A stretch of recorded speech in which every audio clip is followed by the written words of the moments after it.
Hello everyone and welcome back to Wigwam Gaming. Today we are doing a follow-up video to my last video where I reviewed the top 5 free games on itch.io. This is all the other ones.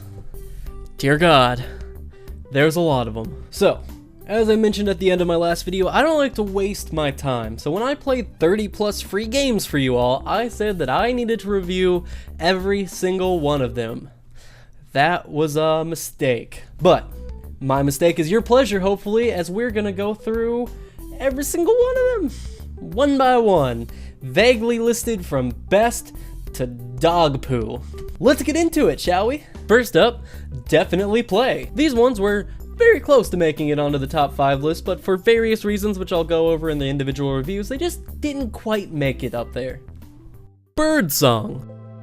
Birdsong is a game that I almost immediately turned off due to its weird bubble camera effect. My initial reaction was frustration over how difficult this made even the simplest of platforming tasks. I, however, decided that I needed to stick through and at least give this game a fair chance, and I'm incredibly glad that I did. Birdsong is a simple enough game. It's a platformer where you travel around this world collecting trinkets and power-ups. The power-ups are mostly jump upgrades that you'll need to reach all of the trinkets. The trinkets unlock all of the platforms that you need to climb to reach the final upgrade, which is flight, which allows you to reach the end zone where all of your little bird friends are. There's no combat to worry about, just platforming challenges and the challenge of getting used to the camera, which honestly I got used to much quicker than I thought I would. The game also features a unique checkpoint system. You collect nesting materials as you explore, and you can trade these at specific nesting points to create a checkpoint. There's not enough to make a checkpoint at every possible location though, so you need to pick and choose wisely. I know there was 1 or 2 occasions where I made a nest at a point that was too easy, and it really bit me in the ass. All in all, this game is a great platforming challenge that's worth maybe 45 minutes of fun. Don't let the visuals scare you off. Platforming fans, you need to give it a try.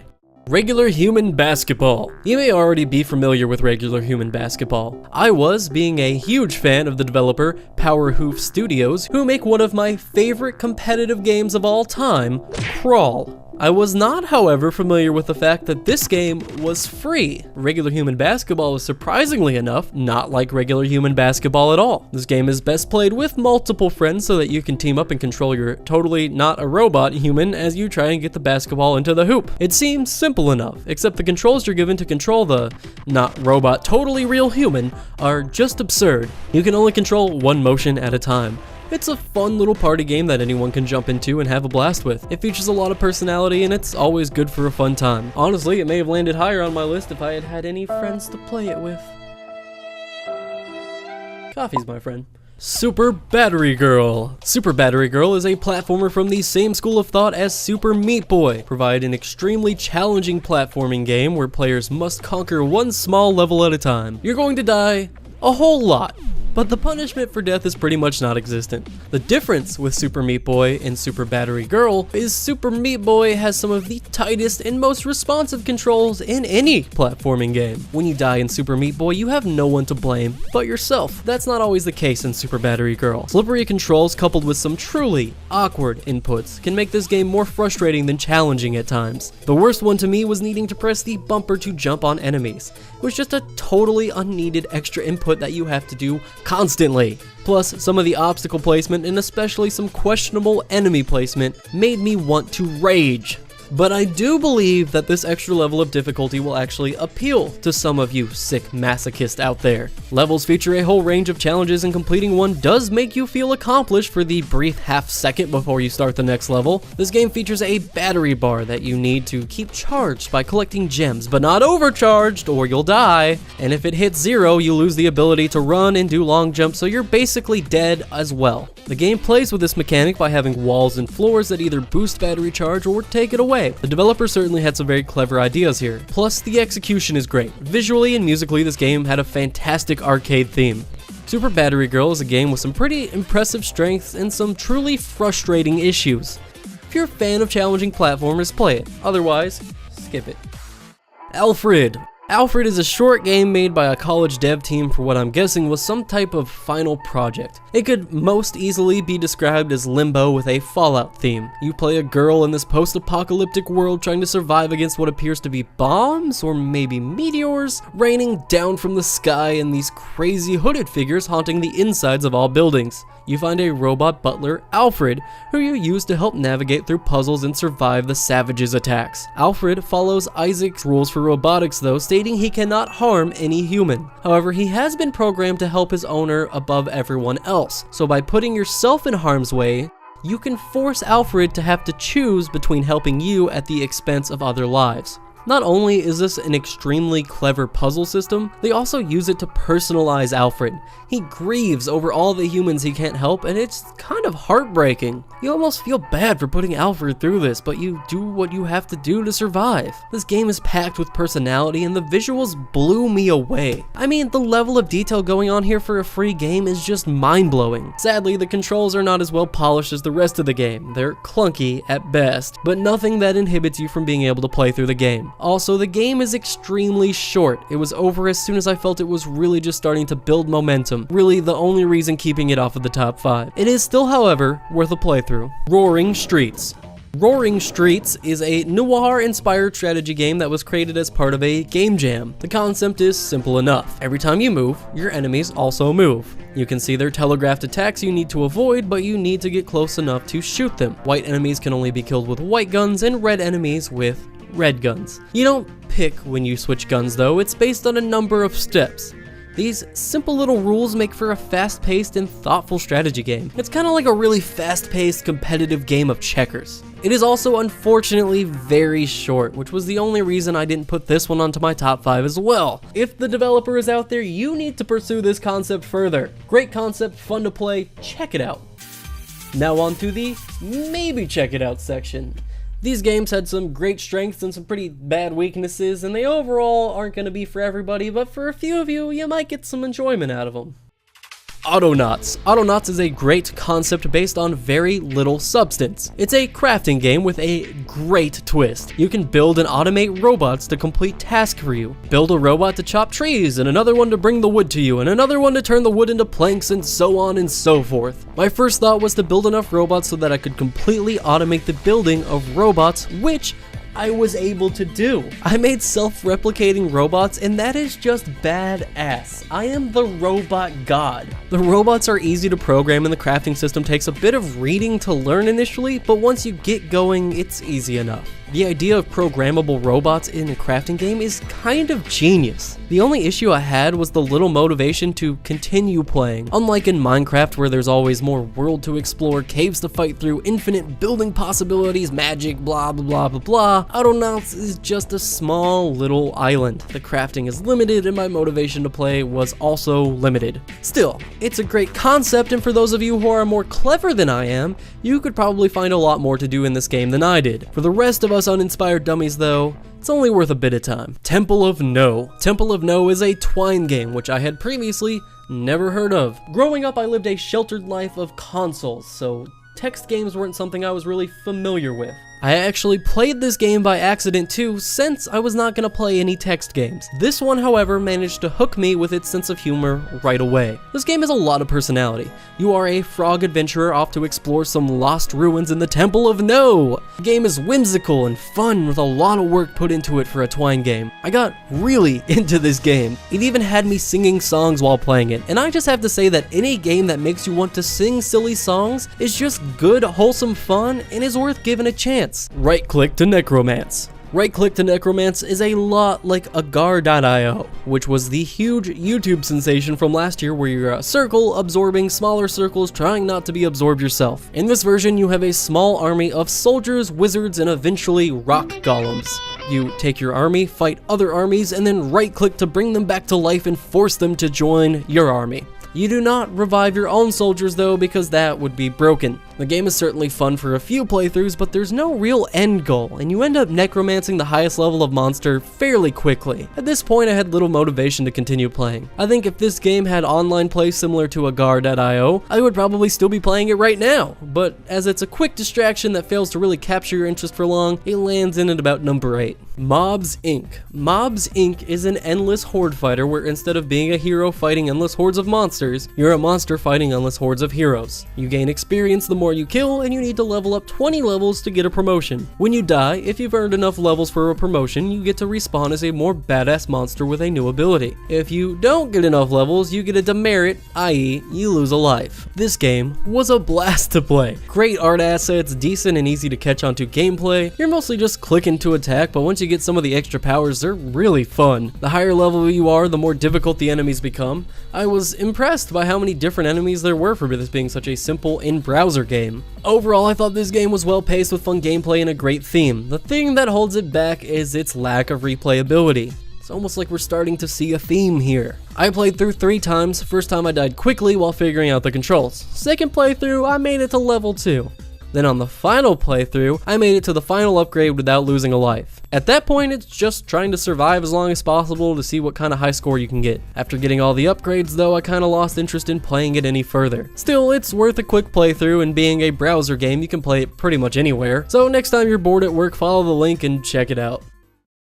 Longest Night. Longest Night is the first Night in the Woods supplemental that was released. It introduces us to the 4 main characters from Night in the Woods as they sit around a campfire on the longest night, picking out constellations and sharing banter about them. This game does not have much substance and it is extremely short. As a standalone piece, there's just not that much here. However, if there is one thing the Night in the Woods team is great at, it's dialogue. So a game that is just characters talking from them is not a bad thing. My bias for Night in the Woods wanted to place this game higher on the list, but I think if you're not a crazy obsessed person such as myself, you probably won't find too much here. It is a great substitute for having a demo though. If you're on the fence about trying Night in the Woods and my passionate fervor still hasn't convinced you, then this is a good way to test the waters for the game. It's a very early product and doesn't have the same polish of the main game, but it gives you a good idea of whether you'll enjoy the storytelling or not. Although to be fair, Lost Constellation is still just better. Sort the Count. Sort the Count is a strategy game where your goal is to build up a town's happiness and money by making yes or no decisions presented to you by various townsfolk and travelers. It features a cast of goofy characters that range from normal townsfolk to wizards and vampires. It's a fun little distraction, but probably a bit too much on the easy side. It seemed that no matter what I did, I was almost always making a net gain by the end of the day. The large drawback to me was that just after 15 minutes of playing, I was seeing the same decisions over and over again, sometimes getting the same one day after day. Between this repetition and lack of challenge, Sort the Count failed to capture my interest for long. Also, to admit a bit of my own bias, I had played the game Reigns already, which even though Sort the Count came out first, Reigns is just so much deeper of a game with a lot more challenge. If this type of game appeals to you, check it out, and if you really like it, check out Reigns. It cost $1, and it's worth a lot more. I bought Reigns twice and almost featured it on this channel like a year ago, so yeah, check it out. Now to the not really worth playing category. These games feature major flaws that made me just completely unable to recommend them to anybody. If you see something you like, go ahead, try it out. You know, I'm all about supporting developers. Just personally, these games do not get a recommendation from me. We Become What We Behold is a heavy-handed artistic piece about how media portrays violence in the media. The premise is you are the controller of this little TV located in the center of the world. You have to capture interesting things happening to display for the people in the world. It starts off tame enough with you taking pictures of cool trends like hats, and then 5 minutes later there are all-out race wars. I've got a very strong I'm 14 and this is deep vibe from this game. I mean, it's right that the media does influence people and some people can be easily led to hate, but I already knew that because I have eyes and I live in the modern world. This game is trying to teach us a lesson that we all already know, and it's doing it in a way that is not deep and does not really address the issue or bring anything new to the table. It is the perfect appeal to armchair warriors. The developer of this game also made Coming Out Simulator, which is an interactive story about their experience coming out to their family. I did not include it on this list because I don't know that it's much of a game, but I would recommend that. That's really good. I would, however, not recommend we become what we behold. Power Ring Facility. Power Ring Facility commits one of my cardinal sins of video game design. It's a game where your main character is just a basic shape and you navigate a world of basic shapes. We've already been through multiple games made in 48 hours or less on this list, and this is the only one we've seen that couldn't be bothered to make actual art assets for its game. Visuals aside, it's a pretty standard platformer. The controls I found were broken, though, as they made the shift key be the jump button key, apparently not remembering that sticky keys are a thing. So I had to go turn that off to play the game, because there's no menu options to rebind the controls. In Power Ring Facility, you navigate your circle through levels by collecting these jumps and then using them one at a time. If you hit a jump while you already have a jump, you die, which took me a few times to figure out, because when you die, you just instantly restart the level. I thought the game was glitching out at first, and then I figured out what was happening. I was standing on top of a jump, and then it would respawn a few seconds later, killing me. There maybe could have been something here if this concept was applied to an actual game, but as far as I'm concerned, a circle navigating through a world of triangles and lines is basically framework of a game and needs a lot more effort put into it before it's worth playing. Luca.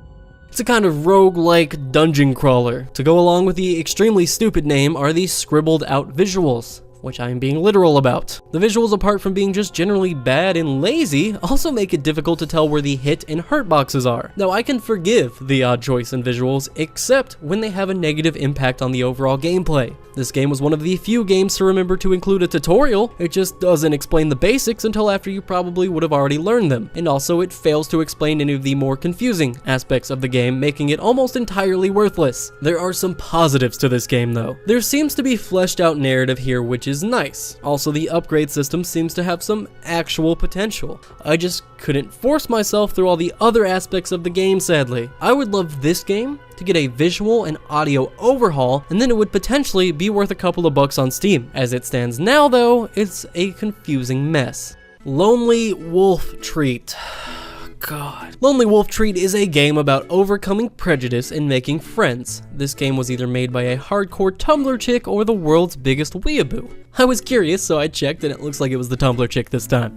Either way, I felt really weird playing this game. It was certainly not for my demographic, but I tried to be as impartial as possible.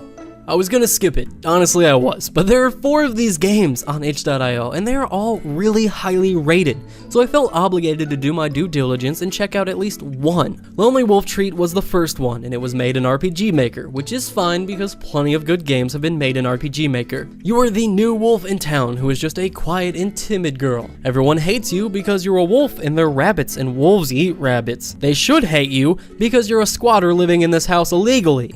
But instead they have to be prejudiced assholes. One day you save this young girl and she becomes your best friend even though everyone tells her not to. This game is another I'm 14 and this is deep story. It teaches us the important lesson of don't judge people based on the breed of their animal hybrid and something or other. The game takes place entirely on these 3 screens: main town, your house, and this fox house which you visit once. I'm sure in the sequels more of this game is utilized, but for now that's all you get. And really, I don't even think they are sequels as much as this game was released in installments. But hey, that means I don't have to play as much. This installment lasted about 15 minutes. On a positive note, I think that what this game shows is that the developer certainly has some potential. For an early project, it shows that the developer has at least a mind for developing characters with personality, setting up a narrative, and just a good mind for visuals. Their Tumblr page certainly shows that they have talent as an artist. If you're a teenage girl, this game might be aimed more towards you and your demographic, but hey, you're watching a Wigwam video, so you're probably not a teenage girl. Saturnalia is how I am assuming you pronounce that. Saturnalia is more of a 10-minute interactive art piece than a game.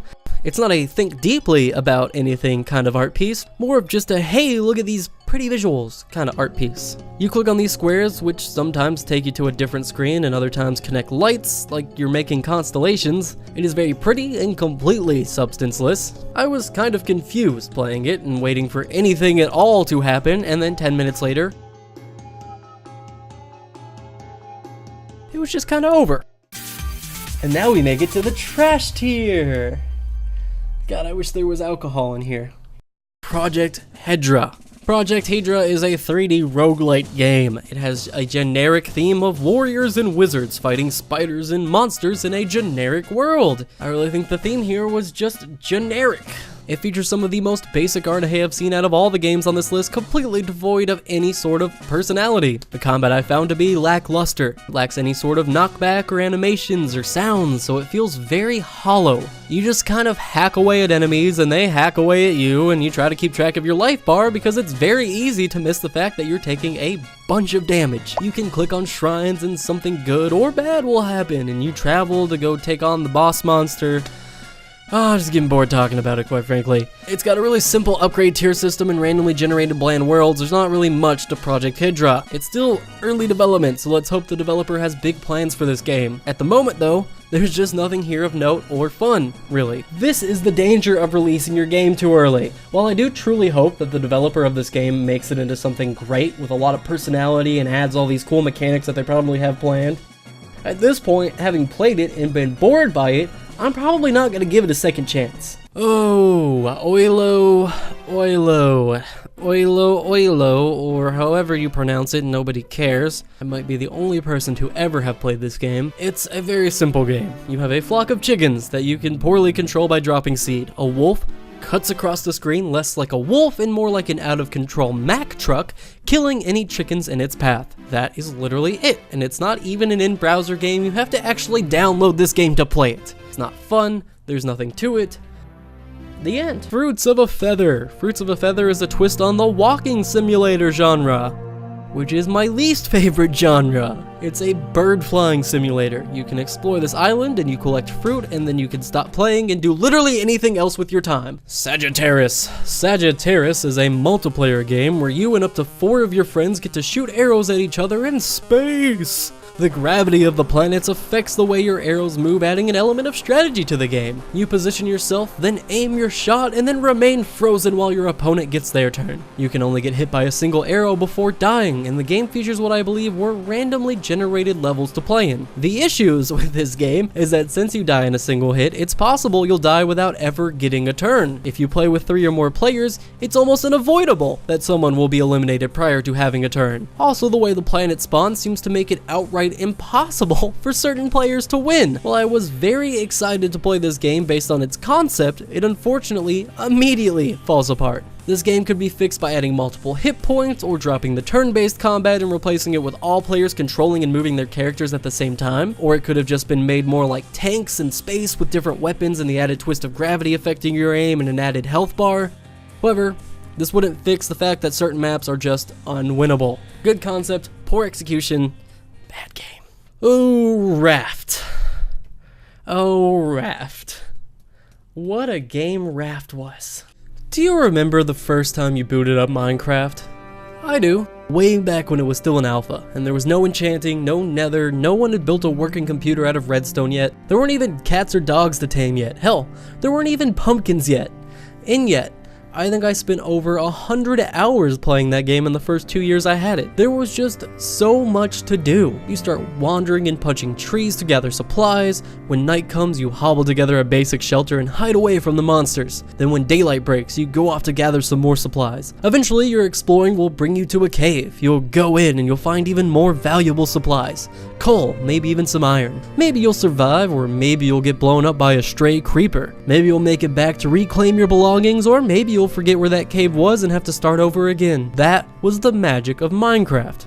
It was a huge world that offered infinite exploration, and the only limits on building was your own imagination. These are not things that you will find in Raft. Raft is a crafting and building survival game where instead of being in a strange and infinite land, you are in the middle of nowhere on a block of wood. There is no exploration. The only resources are pieces of wood and metal that float by. And the only thing to do with your time is nothing. I mean, you can build your raft up to survive, but why? Raft is a game that successfully simulates all of the boredom you would expect from being stranded in the middle of the ocean. It's just a really bad concept to strip away all the exploration of a survival game and replace it with nothing. A boring, simple crafting system that leaves me with no motivation to play the game. It's a bad concept with poor execution. Lastwood. Lastwood is Raft, but from an isometric view. Why are there 2 of these games? And last but oh so certainly not least, Orphan Simulator. The simulator of being an orphan. Orphan Simulator is basically offensive to me on any and all levels. Sound, gameplay, visuals, general concept, all just really offend my sensibilities. I didn't even know I had sensibilities, and then I played Orphan Simulator. Orphan Simulator is of the purposefully bad control subgenre of simulator games. You toggle through controlling your arms, or your legs, or your head, but you can't control all of them at the same time because there definitely aren't enough buttons on this controller to make all that happen at once. You have to eat food constantly or you'll run out of energy, and everything you do takes energy. Eating food itself is, of course, far overcomplicated. You have to pick up the food, move it to your mouth, then switch to your head, and then eat it. This process itself also takes energy to complete, just to add insult to more insults. The sounds you make as you eat, woo, or even just move are nauseating. In an orphanage. All of this set to a backing vocal track that just says, "You're an orphan," over and over and over. In an orphanage.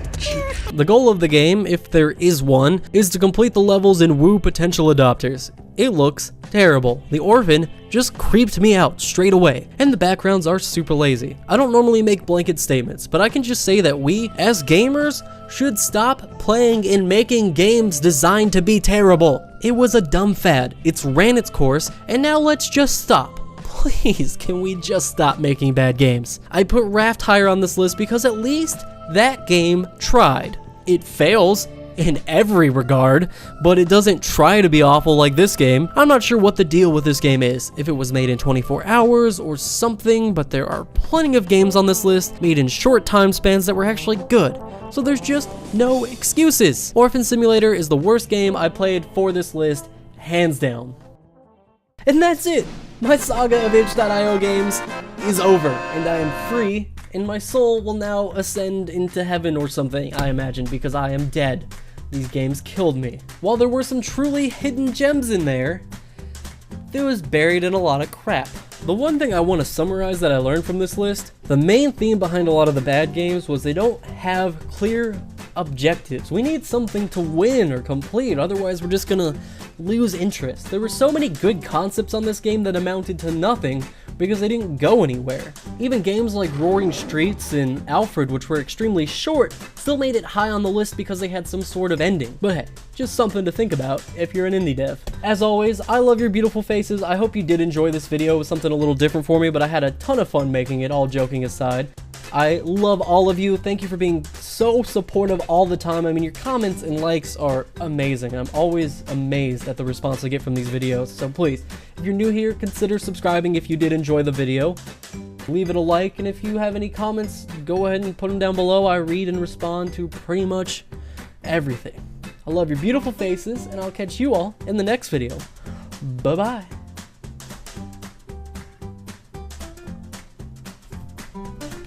Click one of the links.